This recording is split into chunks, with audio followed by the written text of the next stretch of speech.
So today we are going to learn about operational issues in cybersecurity. Operational issues in cybersecurity can include challenges such as ineffective incident response procedures. अब operational issues क्या होते हैं cyber security में, इनकी बात हम करते हैं आज। तो वो कुछ ऐसे चैलेंजेस हैं जैसे कि इनफेक्टेड इंसिडेंट रिस्पॉन्स प्रोसीजर्स। जैसे कोई इंसिडेंट होता है तो उसको हम रिस्पॉन्ड करते हैं कि वैसे हम फाइंड आउट भी करते हैं ना कि क्या इंसिडेंट कब हुआ, कैसे हुआ, क्या लूप होल थे जिसके वजह से हुआ। फिर उसमें कुछ ऐसी चीज़ें लगाना, कुछ ऐसे प्रोसीजर्स को लगाना या फिर वो सिक्योरिटी सिस्टम्स को और इम्प्रूव करना।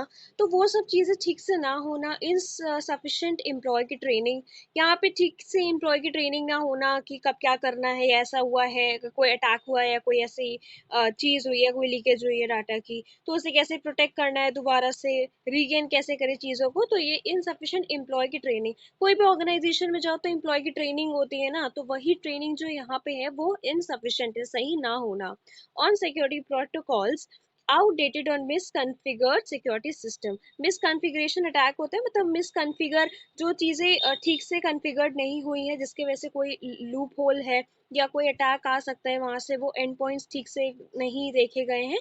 तो मिसकॉन्फ़िगरेशन सिक्योरिटी सिस्टम्स में, lack of visibility into network activity, network पे कौन सही ऑथराइज पर्सन है, कौन नहीं है, कौन आ रहा है, कौन नहीं आ रहा, उसकी लैक ऑफ विजिबिलिटी। ठीक से नेटवर्क की एक्टिविटीज को, नेटवर्क ट्रैफिक को, नेटवर्क का जितनी भी एनालिसिस है उसको ठीक से ना देखना, उसके अंदर जो भी चीज़ें हो रही हैं अप डाउन उसको ठीक से ना देखना, ये सारी चीज़ें आ सकती हैं lack of visibility into network activity में। And inadequate patch management practices, inadequate patch management practices में यही सब आ जाते हैं कि जैसे कोई चीज़, कोई अटैक हुआ था या फिर कोई ऐसे इंसिडेंट हो गया था तो उसको कैसे रिलीज करना है, कैसे उसको दोबारा से रिकवर करना, ये सब पैच मैनेजमेंट प्रैक्टिसेस में आता है। These issues can leave organization vulnerable to cyber threats and breaches. अब अगर ये इश्यूज ऐसे ही रह जाते हैं या ये इश्यूज अगर कहीं ना कहीं हैं, तो ये क्या इम्पैक्ट देता है ऑर्गेनाइजेशन पे, vulnerable to cyber threat and breaches. यहाँ पे साइबर थ्रेड और ब्रीचेस फिर दोबारा हो सकते हैं। जो चीजें हो सकती हैं, जो इजी टू क्रैक है, वो वनरेबिलिटी वर्ड वहां पे आ जाएगा कि वो वनरेबल है साइबर थ्रेट्स के और ब्रीचेस के, कि उससे साइबर थ्रेट और ब्रीचेस आराम से हो सकते हैं। बात करते हैं कुछ ऐसे इश्यूज की।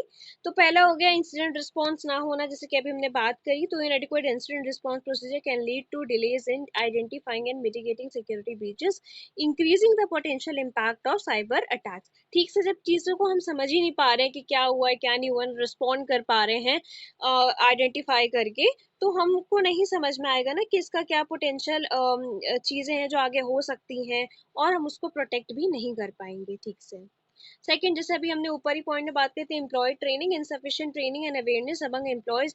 Insufficient training and awareness employees के बीच में होना, सॉरी ना होना, ये about cybersecurity best practices can result in inadvertent security breaches through actions such as clicking on phishing emails or using weak password। अगर ठीक से ट्रेनिंग नहीं है तो ये कैसे हो सकता है, जैसे कि फिशिंग ईमेल्स होते हैं, हमारे स्पैम ईमेल्स में कई सारे अलग अलग टाइप के मेल्स में दिखते हैं ना, तो वो हार्मफुल होते हैं, वो मेलिशियस होते हैं।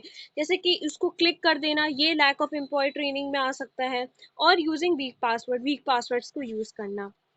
थर्ड पॉइंट की बात करते हैं, सिक्योरिटी कॉन्फ़िगरेशन। अभी हमने ऊपर ही बात करी थी कि miss configuration in security tools and system can create vulnerabilities that cyber attackers can exploit to gain unauthorized access to network or sensitive data। misconfiguration अगर रहेगा security tools में, system में, तो vulnerability को create करेगा जो कि cyber attack का exploit कर सकता है और gain कर सकता है unauthorized access को networks पे और sensitive data पे।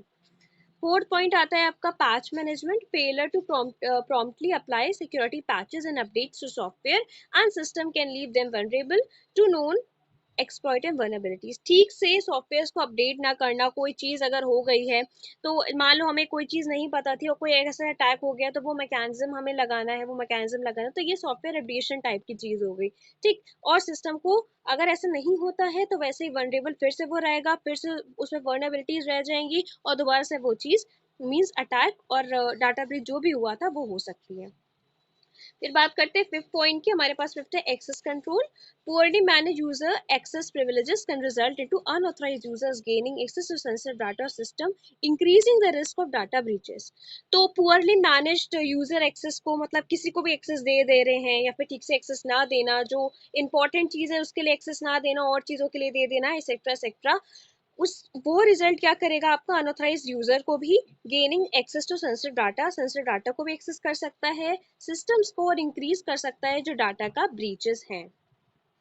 लास्ट पॉइंट की बात कर लेते हैं तो मॉनिटरिंग इनविजिबिलिटी है। इनएडिक्वेट मॉनिटरिंग ऑफ नेटवर्क ट्रैफिक, सही से नेटवर्क ट्रैफिक की मॉनिटरिंग ना करना सिस्टम्स की, and result in delayed detection of security incident, लेट हो जाना सिक्योरिटी इंसिडेंट्स को डिटेक्ट करने में और अलाउ करना अटैकर को कि वो मेंटेन कर सके अपनी persistence with in the network for longer periods, वहीं के वहीं रहे और फॉर द लॉन्गर पीरियड, काफी लंबे टाइम के लिए।